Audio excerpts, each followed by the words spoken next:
Sveiki, su jumis yra Svajonė Taro. Dirbsiu šiandien labai tokia subtilia tema. Kaip matote prieš save 4 kortų kaladės, tai A Classic Taro. Iš tikrųjų baltoji kaladė, klasikinė Taro kaladė pirmutinė, su čia kaladė, ne?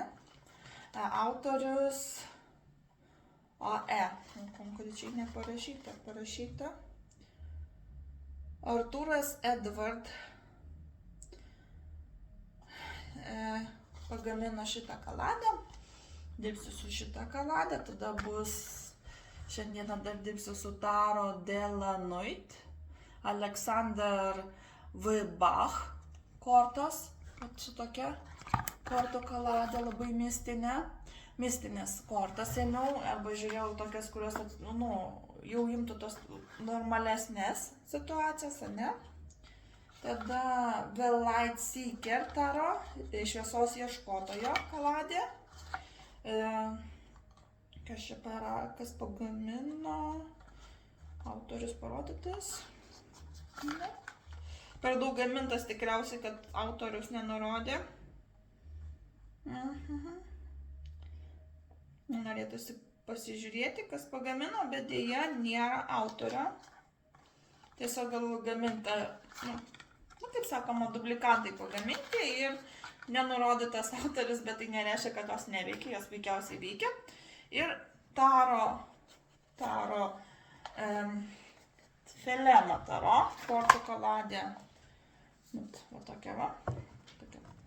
Tai buvo sukurta Renata Lechner. Tai va. O autorė šitą piešinių kūrėja, tai Renata Lechner irgi. Tai iš tikrųjų su 4 kortom kaladėm bus pats būrimas. Kaip matote, 4 kaladės. Esmė yra tame, kad vėlgi turit pasirinkti vieną iš jų arba netgi kelias. Čia dar žvakutė dega pas mane šone, bet jūs jos nematote. Dirbsime mes šiandien su žmonėmis, kurie išėjo iš to gyvenimą. Tai yra mirusieji. Ir skambės tema taip, kokią žinutę jie turi atnešę mums. Ir 4 klausimai, kurie bus kiekvienai kortų kaladai, koks žmogus ateina į kontaktą, kokią žinutę jis nori palikti, ką jūs turite padaryti dėl to žmogaus ir ką turite išmokti. Iš tikrųjų, kontaktą gali ateiti belenkas. Tiesiog galbūt susikoncentruokite, jeigu jaučiate, gali būti keli variantai, kai kam, tai tiesiog pasijauskite ir jeigu jaučiate, kad reikia išklausyti ir vieną, galbūt antrą, galbūt net visus 4. Galite ir visus 4 galbūt skirtingi žmonės ir ten atrasite kažką savo. Tiesiog pasikliaukite nuojautą, jeigu jaučiate, kad nieko ten pas jūs nėra ir nenori šito video klausyti, tiesiog paleiskite ir išeikite, nes galbūt tai nėra jums skirtas video. Tie, kuriems skirtas šitas video, jie patys ateina, pasiema tą energetiką ir to žinutės ateina būtent tiems žmonėms, kurie joms reikalingi. Tai vat, pradėsime 1, 2, 3 ir 4. Aš irgi pagalvosiu, kas man galėtų tikti.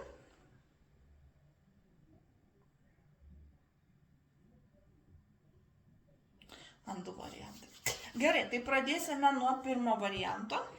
Tai yra, kas pasirinkote Felema Taro. 1 variantas. Na, kitus aš padedu į šoną. Ir tiesiog po vieną žiūrėsim. Taigi, kasgi ateina pas mus į kontaktą? Koks žmogus ateina į kontaktą?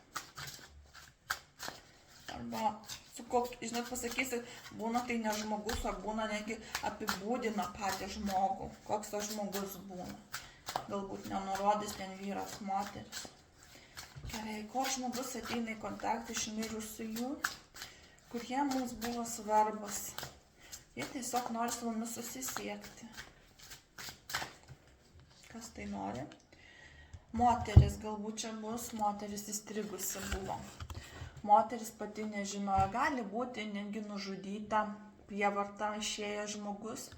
Greičiausiai tai yra moteris, nes moteriškė nupaišyta. Kadangi kardai tai gali būti ir operacinė būdu išėjusi, gali būti nužudyta, gali būti papjauta, galbūt narkotikus vartoja, arba tai dėl kažkokio konflikto, įstrigimo, apskritai žmogus įstrigė savam pasaulyje, savose problemose ir apskritai tai žmogus, kuris galbūt irgi po, sakykime, tam tikrų injekcijų, tam tikrų vaistų, gydėsi ar dar kažką, irgi gali būti tai susijęs. Žmogus, kuris gydėsi arba turėjo labai daug operacijų, arba sirgo ir, sakykime, operavos, nes kardai kartais rodo įstrigimą, įstrigti situaciją jau be išeities, ne? Kad žmogus tiesiog įstringa, bando kovoti, bet jeigu jau nusileidžia, tai čia yra moteris.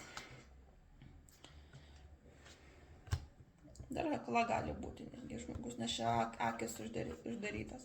Beje, labai žmogus stiprus, energetiškai stiprus gali būti, jausti, matyti, gal turėjo kažkokių galių, labai nuojauta didžiulė, arba, toks žmogus. Kokią žinutę ji norėjo palikti, arba tas žmogus palikti, kaip jau būtų. Jeigu beje jaučiate, kad tai jums, bet gali būti ir vyras, ne, tai galite statyti, jeigu atitiko apibūdinimą, ne, vyriškis, ne, kažkas, ne, jeigu, tarkim, apie vyrą galvojate ir iškrenta. Bet dažniausiai reikia susikoncentruoti į tai, ką pati korta sako. Jeigu kalbam apie moterį, tai apie moterį. Kokią žinutę ji nori palikti, arba tas žmogus nori palikti jums, ką turite suprasti.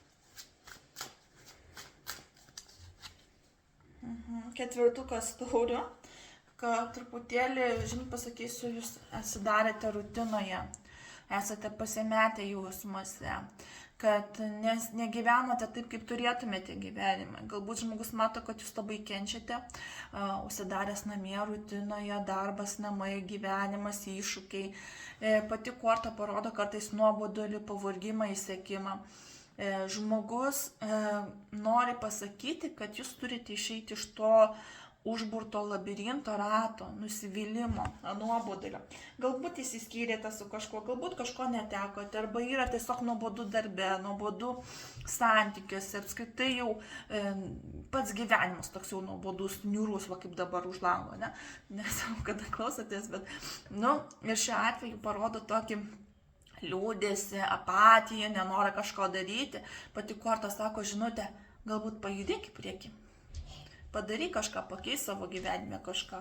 Nes ketvirtukas taurių yra tokia korta, kuris sako, išeik iš rutinos, išeik iš nuobodulio, gana stresuoti, gana panikuoti, gana verkti, gana liūdėti, gana save graužti dėl tam tikrų dalykų. Pati išeik į miestą arba pats kažką pakeis darbe, aplinką, perstumdyk baldus, kitaip reik prie žmogaus, išeik iš namų, ne? Čia beje dvasiška meilė. Žmogus nori, kad jūs mylėtumėt, kad jūs uždirbtumėt, kad jums sektųsi. Žiūrėkit, kokia graži korta. Atsivertė, kokia žinutė jis nori palikti. Jis nori, kad jūs mylėtumėt save, kad mylėtumėt kitus, kad jūs būtumėt pilni meilė. Šis žmogus be galo stipriai jūs myli. Ir jūs mus tikrai stiprius jaučia ir jisai jau mato, kad jūs tokioje uždaroje aplinkoje nieko nepasiekėt. Tai jisai sako, kad būtent ta moteris nori, kad jūs mylėtumėte tik save, savo dvasią, savo vidų, bet mylėtumėte ir kitus ir gyvenimą truputėlį platesnė, kada jūs mylėsit save, kada pas jūs bus meilė, kada jūs džiaugsitės, kada pinigų bus ir seksis ir apskritai laukia. Manau, kad jūs, tas žmogus gali norėti pasakyti, kad jūs dabar apsupti meilės esate. Irgi vienas iš tų variantų, kad džiaugiasi, galbūt jisai arba jinai nematė, kad jūs tuo metu kūrėte santykius, arba šiuo metu buvo tam tikri sunkus išgyvenimai. Tai tiesiog sako, kad ateina toks periodas, kada jūs būsite sėkmingi, jūs mylėsite, kad jums seksis ir finansai, kad tiesiog seksis, kad dvasiškai kažkur pakilsite, kažką pasieksite, tobulėsite. Tai va tokia žinutė. Ką jūs turite padaryti dėl to žmogaus?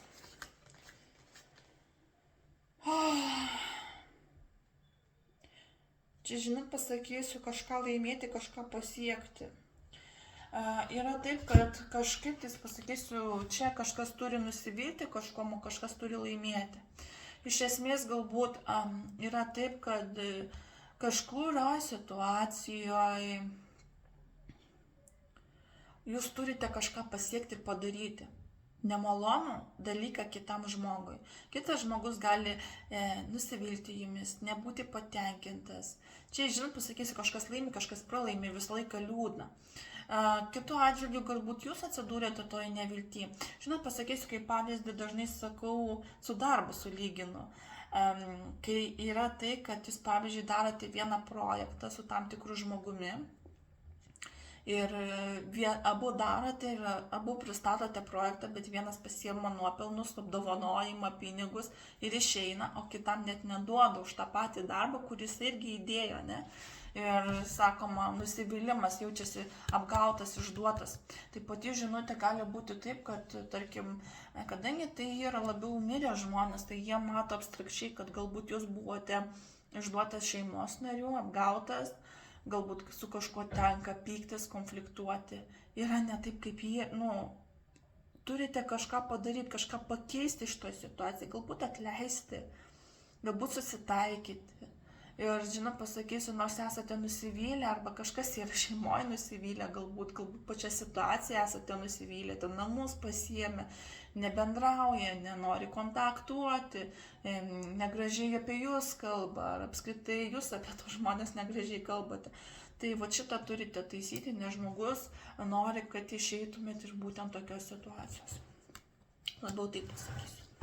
Kad nebebūtų to tokio, aš turiu viską, man viskas, o tu nieko. Ir čia gali būti ir tiesiog pati situacija, kada su jumis buvo pasielgta nesąžiningai, kažkokių bėdų.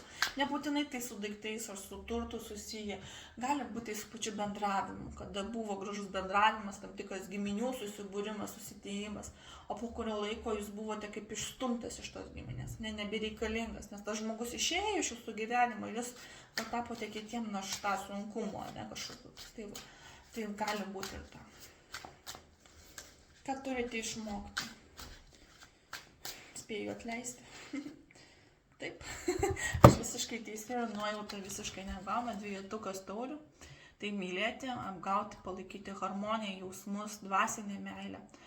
Pradėti į visus žiūrėti taikingų būdų, neleisti žeminti jūsų, neleisti negatyvui paimti, nes pasakysiu taip, tos ilgalaikius santykius galite palaikyti tik tada, kada vienas kitą gerbėte, kada vienas kitą palaikote, kada vienas kitam gražius žodžius pasakote, nelinkite nieko blogo, stengiatės dėl šitų santykių. Ir tada šitie santykiai gali būti labai malonus, ilgalaikiai, gražus. Bet jeigu charakteriai nesutampa, visgi vėlgi žeminimai atsiranda, kažkokios apatijos, nenorėjimas bendrauti, tai tie santykiai ir tai greitai ir nutrūks. Ką turite išmokti, tai arba išmokti palaikyti ilgalaikius santykius, bendrauti maloniai, arba labai staigiai nutraukti šitos santykius ir neatsigrėžinėti atgal. Nes čia jau eina kaip ir nusivylimas, kad reikia mokėti ir paleisti, ir priimti, bet geriausia pamėginti gražiuoju, ne priimti tuos santykius. Tai vat, pirmą variantą.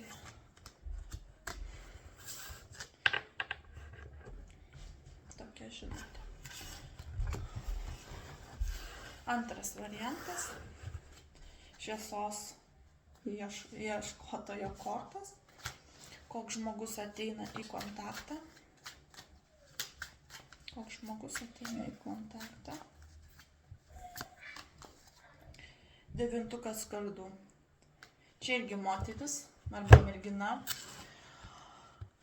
Žmogus gyvenime, pasakysiu, ėjo taip, kad labai patyrė daug sunkumo, buvo labai daug nevilties, buvo daug apkalbų, daug, pasakysiu, daug žeminimų, daug patyčių. Vėlgi nusivylimas, pavargimas, gali būti, kad žmogus pasirinko sunkų kelią ir tą kelią, tarkim, nusprendė išeiti iš to gyvenimo pats arba pati. Kaip bebūtų, tai gali būti ir vyriškis. Dažniausiai, pasakysiu taip, reikia orientuotis į pačią simboliką, bet vėlgi pakartosiu kaip ir minėjau, jeigu jaučiate, kad tai būtent jums, tai galvojate apie vyriškį ir atitinka apibūdinimą, tai galbūt ir vyriškis tai gali būti. Gali būti tai visiškai jauna mergaitė, netgi jauna panelė, kuri nebesusidoroja su stresu, ar su meile, ar su karjera, ar su gyvenimu. Daug priešų turėjo, daug konfliktų buvo. Čia eina tai, kada žmogus nesusidoroja su apsauga, taip pasakysiu. Žmogus yra išėjęs ir jam buvo be galo sunku. Kokią žinutę jis nori palikti iš aukščiau. Kokią žinutę jisai nori palikti. Kad tai kvailio korta, pradėkite naują gyvenimą. Vėlgi, arba jūs nieko nedarote, arba kvailys rodo naują gyvenimo etapą. Čia dar rodo krenta žmogus. Galbūt jūs irgi galvojate apie savižudybę. Čia gali būti ir toks klausimas, netgi kritimas. Kritimas iš aukštai kažkodėl eina, ne? Žinot, pasakysiu, šiuo atveju kvailys gali rodyti naują gyvenamą vietą, naujus namus, naujus partnerius, naujus žmonės, nežinę, nežinojimą, kaip toliau elgtis, ką daryti. Tai kvailys yra tokia nežinia, bet, sakykime, tas etapas, kurį perėsit, jisai atnešam laimę. Žinutė yra kvailys. Kada reikia kažką savo gyvenime kardinaliai keisti, kažkokia transformacija pas jūs ateina. Arba ta žinutė galėjo būti nusičiaudė norėsi, kad jinai pasielgė kvailai. Tarkim, tas žmogus, žinot kaip padarysiu, jinai nušoko. Gali būti skrydis, krito iš aukštai, atėmė savo gyvybę, pasikorė. Nes va čia va irgi, arba iškrito iš kažkur, čia laikosi dar žmogus iš kažko, iš paskutinio akmens, arba netyčia parkrito, kvailai pasielgė, neapgalvotas poelgis. Čia gali būti žinutė, kad jinai pati to nepadarė, gali būti, kad jinai laikėsi už kažko, bet jau gali lipo kalnuose, ten galbūt kažkas kažką padarė. Nu, vat, žinutė kvailys gali būti kvaili poelgiai, kvailas mąstymas, kvailas elgesys, kvailas bendravimas su kvailais žmonėmis, negi taip. Galbūt žinutė yra susijusi su pačia jos mirtimi, netgi taip pasakyčiau, jeigu tai gali būti ir vienas iš tų. Ką jūs turit padaryti dėl to žmogaus? 9 pentaklių, būti nepriklausoma moterimi arba nepriklausoma žmogumi, finansiškai stabiliu, eiti, apsipirkti, nueiti į kiną, priimti kitų žmonių dovanas, priimti kitų žmonių pagalbą.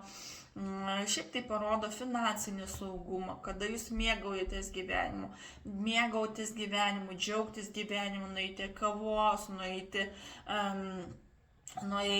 į spa, tarkim, nueiti į kokį kalėdų mugę, arba nežinau, kokiais metais žiūrite, ar Velykas, ar ten dar kažkokią šventę, Apskritai, šita pati korta reprezentuoja labai stiprią galingą moterį.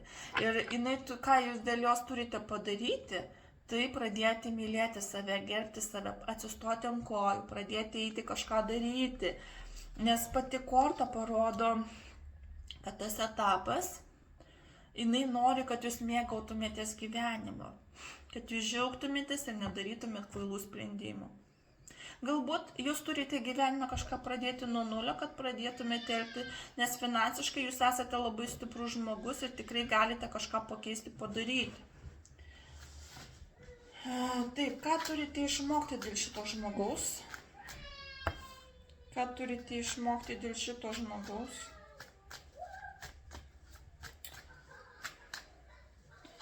Taip. Išmokti turite vieną dalyką, 8 kardų. Žinokit, pasakysiu, jūs tikriausiai dažnai žiūrite į veidrodį ir esate įstrigęs. Nežinote, kaip elgtis, ką kalbėti, ką daryti, galbūt žiūrite į veidrodį ir matote būtent tą merginą, galbūt jūs vaidenasi veidrodyje arba matote tam tikrus dalykus. Šito korta parodo įstrigimą tam tikrose situacijose, negalite paleisti to žmogaus, pastoviai apie jį galvojate, galbūt užsiminėjat magiją arba esate įstrigę tam tikrose situacijose ir nežinot, ką daryti, kaip kalbėti. Jūs turite išsilaisvinti. Išsilaisvinti galite tik paleidę žmogų, priėmę pagalbą, padėkoję, atsisveikinę, Antras dalykas, jeigu jūs esate įstrigę tam tikrose situacijose, turit mokėti atleisti ir atsiprašyti, jeigu reikia, dovanoti, pradėti kažką spręsti iš toj situacijų ir išeiti iš negatyvių situacijų. Jeigu matote arba jaučiate tą žmogų šalia savęs, nes matote pati korta tokia mistinė, matosi, kad jaučiatės įstrigę, galbūt irgi atrodo, kad tempia jūs irgi norite šokti arba kažką padaryti, bet čia irgi galvoju, kad ta žinutė irgi, ką turite išmokti, paleisti, atsisakyti, nelaikyti, nedaryti tų pačių klaidų, mokėti atleisti, paleisti ir susitvarkyti. Jūs kartais jaučiatės kaip smaugiamas, o čia irgi rodo smaugimą, ne? Tai yra, kad gali būti tam tikros situacijos ir jūs tiesiog išgyvena tam tikrus sunkumus ir jūs turite gyventi, pati situacija, pasakysiu, už tavo kortą pasako, išeik, gyvenk, draugauk, su draugiamai, kai pati mėgaukis gyvenimu, gyvenimas nesustoja, judėk į priekį. Va tokia žinutė, išeiti iš apatijos, išeiti iš negatyvo, iš stresinių situacijų, nes matosi, kad žmogus pats save laiko įkalintą. Arba jauti kažkokią kaltę dėl šitos situacijos, galbūt tu įkaltini save dėl šitos situacijos, pati korta pasako, tu nekalta. Tai vyko dėl to, kad aš pati padariau kvailą sprendimą, ne? Tai štai vietai tu nekaltas, kad taip atsitiko, paleisk mane, atsisakyk. Nueikit žvakutę uždegti, bet pradėkit gyventi, jūs tai galite.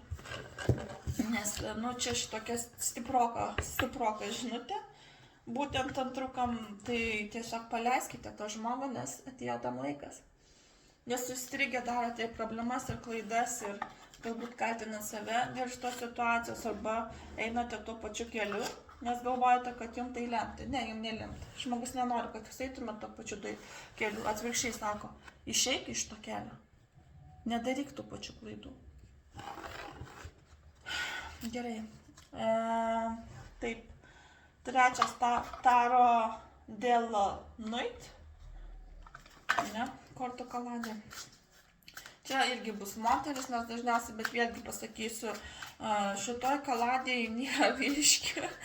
Pamiršau tokį dalyką, bet esmė yra tame, kad jūs susikoncentruokite į kortos apibūdinimą.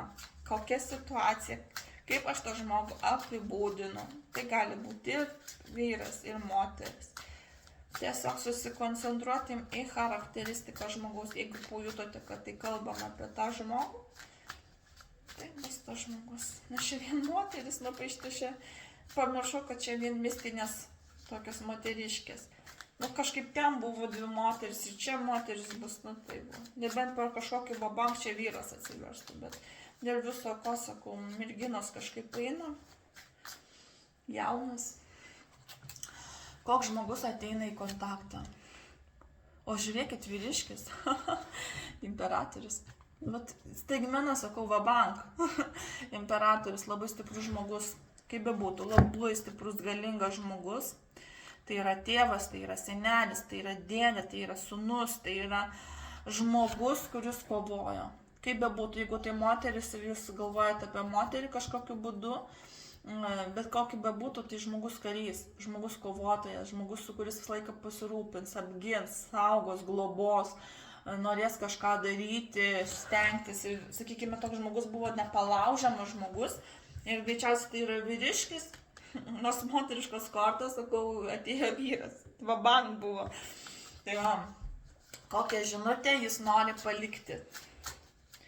Kokią žinutę jis nori jums palikti.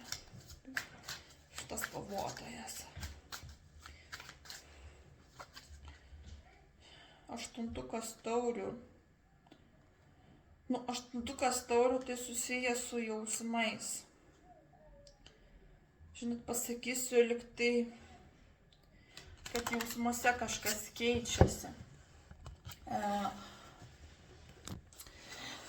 Kad kažką savo gyvenime turite pakeisti. Dabar vyksta tokia situacija, kad jūs gyvenime turite iš kažko išeiti, atsisakyti žalingų įpročių, galbūt keisti gyvenimo būdą, keisti darbą, keisti santykius. Yra toks nusivylimo periodas, tam tikra transformacija, kada reikia kažką daryti patiems vieniems, tuos sunkumus pereiti, pernugalėti ir keistis.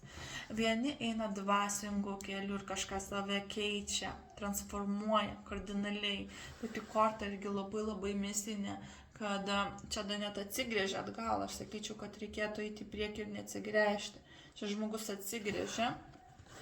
Ir pati aštuntukas taurių tai yra būtent šitą kortą labai nebijo, drąsiai. Pati korta sako, drąsiai keiskis, drąsiai daryk ir nebijok. Čia visiškai baimės nėra šitai kortai. Ir nežinios, nes dažniausiai būtent aštuntukas taurių pagal kitos kortų kaladas tai yra nusivylimo korta, kada kardinalūs pokyčiai vyksta. O čia sako, nebijok tų pokyčių, eik į priekį, viskas bus gerai. Tiesiog žinutė tai, kad tavo kardinalūs pokyčiai tau atneša kažkokią naudą ir tiesiog tu eik drąsiai ir netgi kartais, jeigu ir atsisuksi, nebijok savo sprendimais ir tiesiog eik. Tiesiog eik, judėk į priekį, tie pokyčiai atneš kažką gero. Ką jūs turite padaryti dėl to žmogaus?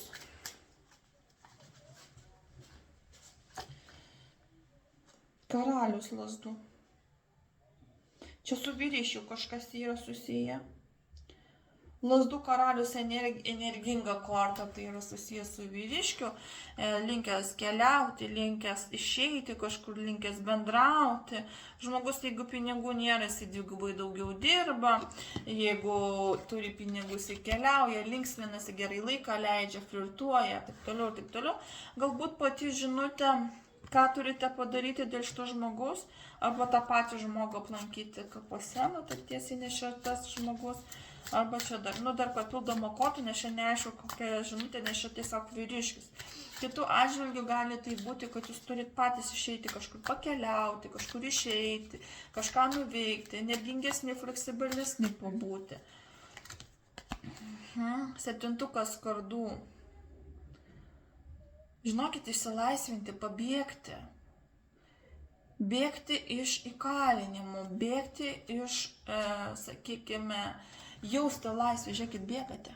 Bėgate nuo žmogaus kažkokio. Ką jūs turite padaryti, tai iš esmės nebijoti pokyčių. Jums bus rodomas kelias, kaip toliau elgtis, ką toliau daryti. Galbūt buvote įkalinti tam tikrą laiką arba atsidūrę tam tikrose įspaustose situacijose, konfliktinėse situacijose, o dabar atėjo laikas išsilaisvinti, pabėgti, judėti. Vėlgi, tai kaip irgi pasakymas, eikite, darykite, nesėdėkite namie. Iš kitos vietos tai parodo, kad jūs jau pabėgate iš tam tikros situacijų, nemalonių situacijų, kuriuose buvote, galbūt gyvenate su žalingu žmogumi, kuris galbūt gėrė, galbūt narkotikus vartojo, galbūt smurtavo, galbūt nebuvo meilės, galbūt sėdėjote darbe, kuriame jūs spaudė, buvo labai didelis apatija, arba pati izoliavote savi, arba pats, priklauso, ką žiūrė, ne? Tai pati korta parodo, pagaliau iš tos situacijos išeinate, kažkokiu būdu įsilaisvinate, kažkas gyvenime pas jūs keičiasi, galbūt pats vyriškis keičiasi, su kuriuo esate, arba darbė situacija keičiasi ir jūs liktai iš to išeinate. Ką turite padaryti? Pajusti laisvę, pajusti atsipalaidavimą, patikėti, kad jūs nebesate toj pačioj situacijai, kur buvote. Ką turite išmokti? Išmokti ketvirtukas lazdų. Žiūrėkit, kokia graži korta. Jėtų. Kalbėti su angelais, medituoti, patikėti, bendrauti, kalbėti, tikėti į kažką. Pati korta, matote, spinduliai į viršų. Galbūt pakalbėkite su to pačiu žmogumi, kuris išėjo. Pradėkit kalbėti su savo angelais, sargais, vedliais, sergėtojais, su savo dvasia, aukščiausiojų, ir taip pat gali rodyti, kad ir su to pačiu mirusiu pakalbėkite. Ką turite išmokti? Gerbti dvasią, gerbti savo dvasingumą, gerbti save, gerbti žinutes ir tuos, kurie išėjo, ir prisiminti juos, nes galbūt juos užmiršote, neplankote arba neskirite jiems laiko. Pati korta parodo, kad prisiminkite mus, arba kreipkitės, kada jums yra sunku, mes jums padėsime, mes jūs prisimenam. Aš tave atsimenu, tu man reikalingas. Ir jeigu tu į mane kreipiesi, aš tau padedu. Ne? aš visada su tavim, aš prie tavęs, aš tau duodu žinią. Netgi tas žmogus mėto ženklus, tarkim, jūs galite matyti tam tikrus drugelis prasideda, jūs galite pasisveikinti, arba kada jūs galvojate, kad jisai šalia tas žmogus, jūs kažkaip tais kitaip šaltas kažkoks praeina pro jūs. Tai va šita va korta pasako, nusiraminkite, atsipalaiduokite, pabendraukite, pakalbėkite, neužmirškite manęs, prisimink mane. Aš noriu padėti, aš noriu globoti, aš šalia tavęs, aš tave saugo, aš tave apšviečiu, aš tau duodu išminties. Ir turi išmokti tai, kad jisai tas žmogus, jūs tave dabar saugo, jūs myli, gerbė ir jisai stebi jūs iš aukštai. Nes vat, matote, tas spindulys irgi rodo stebėjimą į jūs, ką jūs veikiate, kaip gyvenate. Ir jisai jums padeda kiekviename žingsnyje. Tai tokia žinutė. Ir nepamirškite tuokšnimus. Nu ir, aišku, taro tradicinės kortų kaladės. Taip, koks žmogus ateina į kontaktą. O čia žynys. Čia yra mokytojas. Čia yra žynys, sutuoktinė, žmogus, kurį vedėte, arba buvo kažkoks tikėjimas, tradicija su tuo žmogum. Tai gali būti ir kunigas, tai gali būti šventas žmogus, irgi gali būti toks variantas, bet dažniausiai tai yra susituokę žmonės. Arba žmogus, kuris buvo jums kaip mokytas, tai būna seneliai, senelės netgi gali būti. Tai gali būti vyresnio amžiaus žmogus, kuris įdėdavo jums išminties. Tai bebūtų, tai yra žynys ir žmogus buvo tikintis su tam tikromis tradicijomis, gerbė šeimą, labai tikinti žmogus. Žmogus susituokę turi būti, turi gyventi, turi stengti. Žmogus labai stipriai jūs mylėjo. Žmogus labai norėdavo jums padėti, gelbėti. Žmogus labai stiprią energetiką turintis. Kokią žinutę tas žmogus nori palikti? Labai trūkinėja ir šviesa pas mane, jeigu atkreipia dėmesį. Tai dvasios tai tikrai susijungusios, aš jau net jaučiu, kad šviesa, jeigu atkreipia dėmesį, aš jau matau kaip mirkčioja pas mane. Kokią žinutę jisai nori palikti? Imperatorius, ne? Kažkas susijęs su imperatorium, tai su vyriškiu, su vyru susiję. Arba vyras labai saugo, ar atvirkščiai kažko kenkia. Žiūrėkit, nepatikėsit, vėlgi tai rodo karalių kardų. Tai tikrai yra vyriškis imperatorius. Aš specialiai pažiūrėt, kad tai tikrai kokia žinutė, nes čia su vyru saugo. Čia yra griežtas žmogus, tikrai griežtas, karališkas asmo, mėgsta valdyti, mėgsta kontroliuoti. Va, matot? Šviesa trukinė, gaudom energiją. Šiuo atveju netgi jisai mėto jums ženklus. Šiuo atveju, kokią žinutę nori palikti, pasakysiu, jis mėto ženklus, nes va čia vaina bendravimas per atstumą. Galbūt jisai nori informuoti apie žmogų, su kuriuo jūs bendraujate, kad būtent šitoj situacijoje galbūt yra kažkoks galbūt pavojus, arba tai yra, kad jisai pastoviai šitas žmogus, va šitas jisai su jumis bando visą laiką susisiekti, kontaktuoti, galbūt tą žmogų matote, jaučiate, galbūt vyksta tas pats, kas dabar vyksta. Va lempa įsijungia, ir jisai duoda ženklus ir kažkokiu būdu bando kažką jums pasakyti, kokią žinutę jis nori palikti. Tai susijęs su bendravimu, su laiškais, su žinutėmis. Galbūt žmogus tikrai turi palikęs kažkokią tai žinią jums. Kokią žinutę nori palikti. Bet labai mėgsiu, aš jums dar vieną papildomą kortą. Nes būtent su ta žinutė, nes matau labai energetiškai reikalauja čia man. Vos neįkyriai įsakinėja. Pasižiūrėkite, stebuklai vyksta. Žiūrėkit, čia susiję su taurių ketvirtuku, kad jūs gyvenate labai nuobodų gyvenimą. Arba vyksta nuobodus dalykai, santykiuose, darbe, galbūt turit keisti santykius, kažką keisti savo gyvenime. Keisti gyvenamą vietą, keisti partnerį, keisti darbą. Bet kartais parodo išeik iš rutinos, jeigu nuobodu, galbūt tas yra atlyginimas geras darbė ir santykiai yra geri, bet jau rutinai siejams. Bet jeigu jūs, sakykime, kažką bandote romantiškai ir kažką keičiate darbė ir visą laiką nėra taip gerai, žinutė sako, palik, įsiskirk arba keisk kažką, eik kitų kelių, daryk kažką. Beje, tai gali rodyti ir simboliką, kad jūs kažką turite keisti, galbūt kai važiuojate į darbą, važiuokit kitų kelių. Taip pat tai gali būti, nustokite bendrauti su kažkokiais žmonėmis ir apskritai nusivylimą rodo kažkokį tais nuobodulį, pavargau, atsibodo. Galbūt žinutė yra susijusi su pačiu žmogumi, kada jisai pats pavargo gerti kažkokius vaistus. Bet ta lempa kažkokia. Aha, matot, tai priblinka. Tai žodžiu, tokia žinutė, tokia stipri. Ką jūs turite padaryti dėl šito žmogaus? Ką jūs turite padaryti dėl šito žmogaus? Likimas keičiasi, likimo ratas keičiasi, transformuojasi. Kur jis keičiasi likimas? Žinot, pasakysiu, jūs kažkaip kovojate, bet esate stresiniai situacijai. Pati pasakysiu taip, pasistengkite, kortą sako, keiskite gyvenimą. Jūs per daug kažkaip dažnai kalbate to, ko nereikėtų sakyti ir elgitės tą, kad nereikėtų daryti. Galbūt, žinokit, pasakysiu, situacija gali būti ir su tokia, kad žmogus, tarkim, buvo, vadinkim, kartais išeina į kontaktą, nes labai, sakau, ta elektra kažkaip įdomiai kalba, o pati irgi kortą.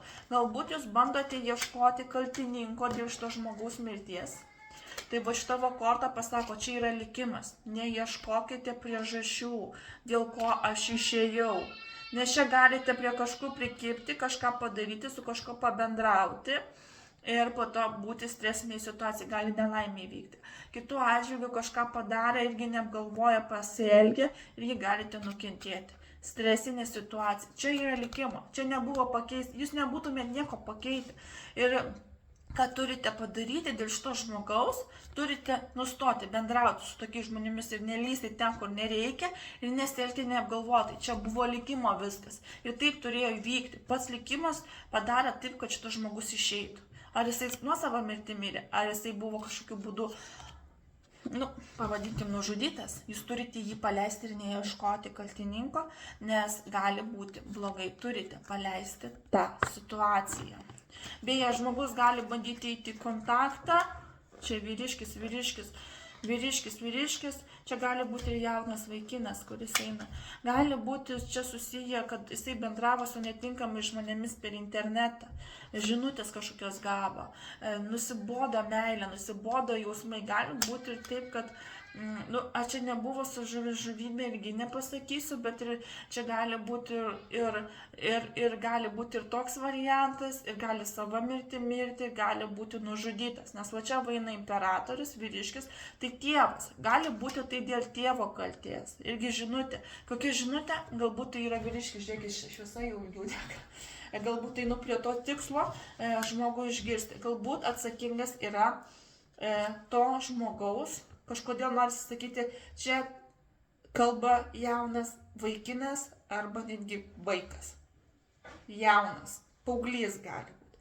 Kalba apie savo tėvą, nusivylusi gyvenimą, nežinojimą, ką toliau daryti, kaip elgtis, mokslai, gyvenimas, iššūkiai, nebepatempia to savo rutinos, savo elgesio ir kalba apie tėvo amplua, arba jisai tėvo neturėjo, arba jisai turėjo tėvą, bet tėvas netlikdavo savo pareigos, arba kažkoks konfliktas galbūt buvo, arba tėvas per atstumą galbūt gyveno toli vienas nuo kito, bendravo, bet toli buvo, čia gali būti per atstumą bendravimas netgi. Nustojo šviesa šokinėt, einu prie tiesos. Ir žinot, pasakysiu, čia likimas buvo. Neieškokit kaltų, bet pasakysiu, jūs stresiniai situacijai atsidurti. Ką turite padaryti iš to žmogus? Nestresuoti pirmą vietoj, pagalvoti, su kuo bendraujate, ką sakote, jeigu kovojate labai atsargiai, nes gali būti irgi, čia likimas, nieko nepakeisi. Taip turėjo įvykti transformacinis periodas vyko. Ką turite išmokti? Ir suvokti. Kažkaip tais netokie žodžiai būna, bet jaučiasi, kad turiu pasakyti tokius. Dabar, žinot, pasakysiu labai Daug vaikų išeina, daug žmonių talentingų išeina, daug apskritai dvasingų žmonių išeina, net ir su kunigystė susiję, su tradicijom susijusių žmonių. Žmonės gali turėti labai daug medalių, žmonės daug pasiekia, žmonės, kurie atrodo, nu, atsim prie širdies glaus, kiek jie visko moka, kiek jie visko gali. Ir Hipokrato korta duoda tokią žinutę, kad turite išmokti. Ką turite išmokti? Tai žmogus, tokie stiprus žmonės išeina, tiesiog nesitikit, ar susirga, ar ten kažkas įvyko, bet čia jau kalbam apie nelaimingą atsitikimą greičiausiai, nes energetiškai labai šokinėja. Ir jeigu aš matau, kad taip energetiškai, dažniausiai tas žmogus dar blaškosi va čia šitoj platmėj, nes žmogus energiją duoda. Ir aš net jaučiu dabar šiurpuliukai, gal ir jūs galite pajusti tokį šaltį, tas žmogus šalia. Bet aš jaučiu, kad tas žmogus yra ir jisai duoda ženklus, kad jisai dabar su mumis ir kad aš einu tinkamą, mane net kažkaip paskatų. Ačiū, kad atėjai, užbaigsim to su tavim, palauk. Ką turim išmokti ir ką turim padaryti, ne, ką šitą išmokti turim. 7 taurių. Pati korta sako, nieko nedarykit, paleisk. 7 taurių rodo, kada tai gali būti ir maginis kažkoks nužiūrėjimas, maginis poveikis, kada planai visi žlunga, kada situacija žlunga, kada nėra nei pinigų, kada tam tikri įvykiai nesiklosto pagal tam tikrą planą ir išeina taip, kad tiesiog žemė po kojam slysta. 7 taurių tai yra, kada daug kas nesiseka, nors žmogus, ką turite išmokti, paleisti, nieko nekeisti, nieko neplanuoti, nieko nedaryti, tiesiog paleisti visą situaciją.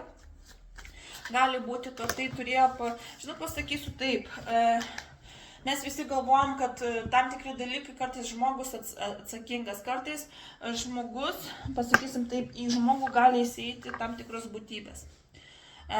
Tam tikros jėgos, kaip dvasios, demonai, lervos, ne? Kažkas šnabždėti jam į ausį, įsisodinti. Ir 7 taurių rodo tai, kad žmogus gali būti ne savam kūne ir nesiekti taip, kaip nori. Tiesiog zombiškai, ne? Ir to negalėjo pakeisti, išmokti. Ir va šitą 7, jisai negalėjo nieko pakeisti. Atsiprašau, korta nukrito. Čia aš paskutinę kortą išvykau, atsiradau. Žiūrėkite, situacija, apie ką kalbame pati situacija. Tai yra šventimo korta. Pati korta visą laiką rodo vakarėlis, pasilinksminimą. Kartais tai rodo trumpalaikį meilės romaną. Atsiprašau, šeimos nariai irgi triukšmauja. Nesusitvarko su mažiuku. Tai gali girdėtis. Tai iš esmės taurių trejetukas visą laiką rodo meilės trikampius, žalingus įpročius kaip alkoholius, narkotikus, bulimės, anoreksijas, azartinius lošimus, kompiuterinius žaidimus, galbūt buvo kažkokioj sektoj, žmogus gali būti, taip pasakyti, išleidinėti pinigus ne ten, kur reikia. Tai gali būti susijęs su vakarėliais, gimtadieniais, šventėmis, su tam tikromis, kaip pasakysiu, tam tikrais dalykais, kurių jūs galbūt nesuprantate arba nežinote, kas ir kaip vyksta. Ir čia žmogus yra linkęs pasilinksminti, gerai laiką praleisti, linkęs į nuotykius. Ir tie nuotykiai, tie vakarėliai visą laiką atneša. Aš dažnai sakau, trejetukas taurių tai nėra vėl šventės, linksmybės ir vakarėliai, gero laiko praleidimas. Pati korta yra kur kas gilesnė, kad per vakarėlius būna įvairių situacijų, kai žmogus arba kažką suvalgo, ne to būna apnuodytas. Gali būti ir nuodėjimas žmogus, gali būti paveiktas kažkokiais vaistais, medikamentais. Kartais tai yra žmonės, kurie tiesiog sako, negeriu, nevartoja nieko, ne, yra apsvaiginti. Tai gali būti ir padaryta specialiai vakarėlio metu, gali būti įkišta kažkokia medžiaga specialiai, kad žmogus būtų neadekvatus. Kitu atžvilgiu tai gali rodyti vartojantį žmogų. Ir ką turite išmokti? kad turite nieko nedaryti, nes situacija gali padaryti taip, kad šitoje situacijoje jie nebuvo, patys nebuvo adekvatus ir už savo veiksmus irgi neatsakė. Tai yra vakarėlio poveikis, kada žmogus gali ir susimušti, ir susiginčyti ir gali suprivartojęs tam tikrų medikamentų, privartojęs tam tikro arba paveiktas tam tikrų dalykų pasiekti neadekvačiai, arba buvo nunuodytas, arba apskritai svaigęs kažkokiu būdu. Ir čia buvo žmogus visiškai neveiksnus. Va tokia situacija ir turite išmokti nieko nedaryti, nieko neplanuoti ir suprasti, kad tai buvo padaryta va tokiu būdu. Ir čia yra likimo. Ta prasme, tokie žmonės, turėjo būti. Turi paleisti tą žmogų. Paleidžiam jį, su visais atsisveikinam, ypač tą žmogų paleidžiam, apie kurį galvojate. Ir situacija yra tame, kad kuo daugiau ir greičiau paleisite iš tą žmogų, tuo lengviau bus ir tuo greičiau. Beje, gali būti, kad žmogus nori mišių arba nori, kad jūs už jį pasimelstumėte, nori, kad už jo sielą būtų meldžiamasi, kad už jo sielą būtų mišios išperktos, kad prie jo kapo būtų žvakutė pridegta, jeigu yra kapas. Ir apskritai, čia prašo daug maldų, išpirkimų, kaltę galbūt žmogus jaučia kažkokią, tai vėlgi šviesa pradėjo mirguliuoti. Tai vat vėlgi, melskimės už tos žmonės visus, padėkokime, kad jie buvo, ačiū. Ačiū, kad buvote, aš jūs paleidžiu. Ačiū, kad atėjote į kontaktą, pasirodėte ir atskleidėte tam tikras tiesas. Tai va, su jumis buvo Svajonių Tara. Jeigu norite atsidėkoti arba su manim susisiekti, tai rasite kaip padaryti komentaruose. Iki.